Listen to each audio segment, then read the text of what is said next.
जिल्हा अधिकारी कार्यालय बीड या ठिकाणी महाराष्ट्राचे लाडके उपमुख्यमंत्री माननीय अजितदादा पवार व बीडचे पालकमंत्री यांना खूप अशा भरलेल्या मनानं दुःखदायी अशी ही भावपूर्ण श्रद्धांजली वाहण्यात येत आहे। खरं तर बीड जिल्हा हा शापित जिल्हा आहे की काय असं म्हणण्याची वेळ आलेली आहे।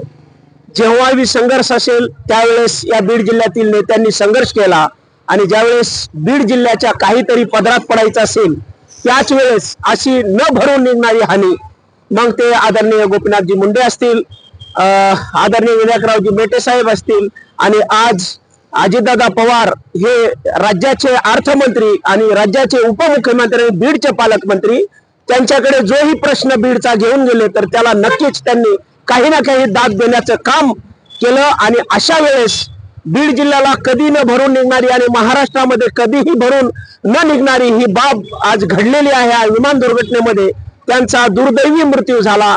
यामुळे बीड जिल्ह्याच्या या राजकारणात न भरून निघणारा हा दुःखदायी समय म्हणून मी आज आम आदमी पार्टीच्या वतीने बीड जिल्ह्याच्या वतीने आणि माझ्या एडे परिवाराच्या वतीने ही दुःखदायी भावपूर्ण श्रद्धांजली वाहतो।